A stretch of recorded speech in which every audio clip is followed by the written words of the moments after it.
Sir सबसे पहले तो बहुत बहुत धन्यवाद सीएनबीसी आवाज़ के साथ बात करने के लिए। My first question would be to you sir, Anas sir, कौन से वो की पैरामीटर्स हैं जिनके ऊपर आपने कंपनीज को सेलेक्ट किया है अपनी इस रिसर्च रिपोर्ट के अंदर? उनकी की हाइलाइट्स अगर आप बता सकें तो, और साथ ही कौन से की टेक अवेज हैं जो कि इस रिसर्च रिपोर्ट से हमें देखने को मिल रहे हैं? See, it's very. This is the third edition of the Burgundy Private Horizon India 500 report. Is this list is being prepared based on the valuation of the business. अगर आप valuation देखा तो of the last 3 years, valuation increase हुआ है 13% compared to valuation to enter the top 500 has increased by 13% compared to last year to 6,700 crores.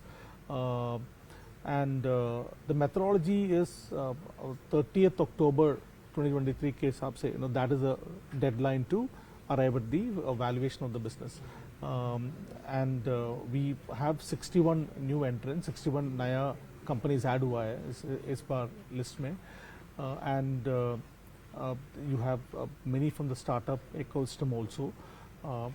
There are 74 companies वो startup sector से आया है इस लिस्ट में. अगर हम ये सिमिलर लिस्ट 2012 में किया तो स्टार्टअप सेक्टर से कोई नहीं होगा. So that is a big change. This list indicate the burgundy private holding India 500 2023 indicates that the traditional companies जो है वो वैल्यू क्रिएट करते ही रहेगा, but future exponential value creation जो आने वाला है it will be mainly be driven by the startup ecosystem with the support of traditional or the legendary entrepreneurs and the ecosystem. That's my thing. Arjun sir, startup ecosystem, sir ने बोला कि startup ecosystem India की growth को define करेगा, India की जो global platform पर leadership है उसको डिफाइन करेगा. उस लीडरशिप तक पहुंचाने के लिए how you think the banking sector and specifically axis bank, in one of India's valued private sector bank, उसकी क्या उसमें योगदान होने वाला है? देखिए, ऐसा है, जो स्टार्टअप इकोसिस्टम के बारे में अनस ने बात करी, उसको देख के हम लोग काफ़ी उत्साहित हैं. और वो इस वजह से कि स्टार्टअप इकोसिस्टम क्या करता है कि नए कस्टमर्स को फॉर्मल इकोनॉमी के फोल्ड में लाता है, उनको उस इकोनॉमी के दायरे में लाता है जो कि वो पहले नहीं थे. तो वो देख के उनका जो डिजिटल इंडिया पे जो फोकस है और जो डिजिटल इंफ्रास्ट्रक्चर को यूज़ करने का उनका तरीका है, जिस तरह वो स्केल बनाते हैं, जिस तरह वो कस्टमर एक्सपीरियंस को बढ़िया बनाते हैं, वो ऐसी चीज़ें हैं जो इंडिया के लिए है, मेरे ख्याल से स्टार्टअप इकोसिस्टम की एक तरफ से बहुत बड़ा योगदान रहेगा. अब उस योगदान में एक बहुत बड़ा पार्टनरशिप और एक्चुअली एक उनके साथ में काम करके, बजाय इसके कि उनके साथ कम्पीट करके, मुझे लगता है बैंक्स का भी बहुत ही बड़ा योगदान रहेगा. क्योंकि banks are the repositories of money.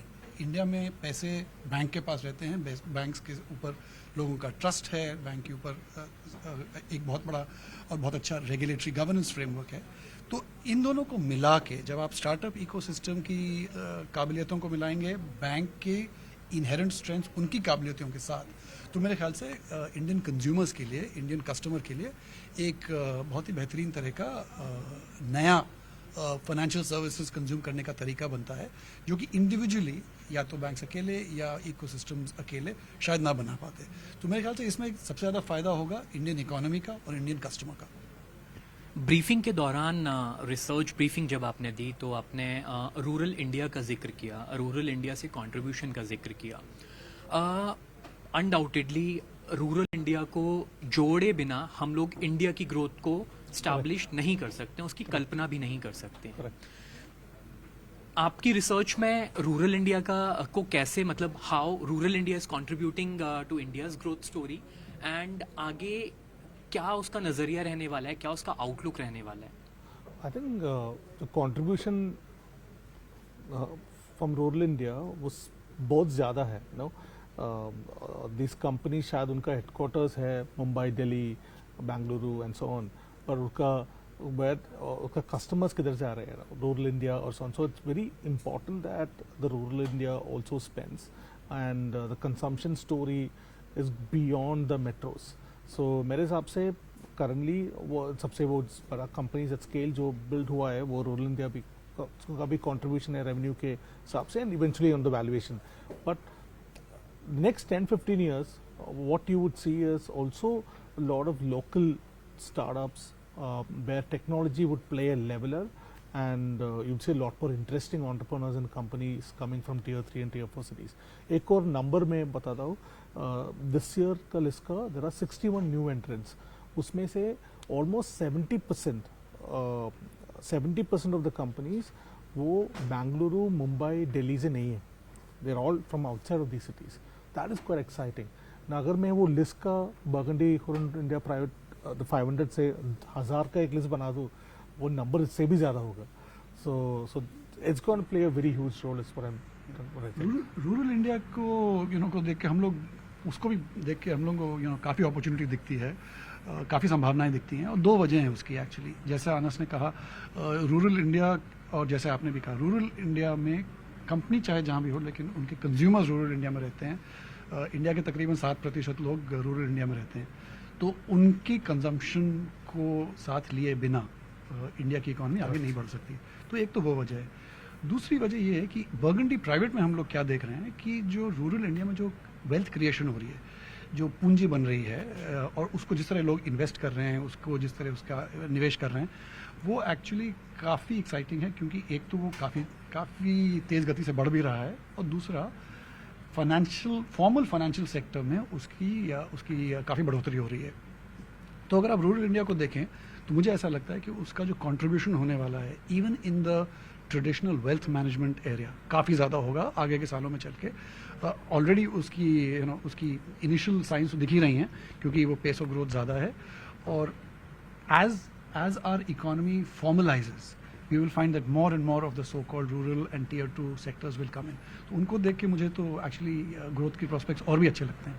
आप इंडिया की ग्रोथ स्टोरी को, इंडियन ग्रोथ आउटलुक को लेकर आपका क्या नजरिया है? देखिए, आपने सही कहा कि सरकार की तरफ से जो वो करेंगे, जो इंफ्रास्ट्रक्चर को उन्होंने बढ़ावा दिया, अभी उन्होंने बात करी कैपेक्स की बात करी, वो एक अलग चीज़ है.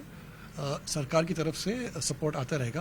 लेकिन इंडिया की ग्रोथ स्टोरी जो है मेरे ख्याल से दो चीज़ों पे निर्भर करती है. एक इंडियन एंटरप्रेन्योर और एक इंडियन कंज्यूमर. तो वो दोनों तो कांस्टेंट हैं चाहे जो भी सरकार आए. और मेरे ख्याल से अगर हम कंज्यूमर पे फोकस करें और हम सही तरीके के एंटरप्रेन्योर्स को प्रोत्साहित करें और उनको सपोर्ट करें, तो इंडिया की ग्रोथ स्टोरी, क्योंकि वो इन दोनों चीज़ों पे टिकी हुई है, मेरे ख्याल से वो काफ़ी सुरक्षित है. सर बहुत बहुत धन्यवाद अनस सर, बहुत बहुत धन्यवाद अर्जुन सर you. CNBC आवाज़ के साथ बात करने के लिए. और आशा करता हूँ इंडिया की ग्रोथ स्टोरी जो है वो ऐसे ही बरकरार रहे, और आप लोग का सहयोग, आप लोग का योगदान भी हमेशा. ऐसे ही मिलता रहे. Thank you very much.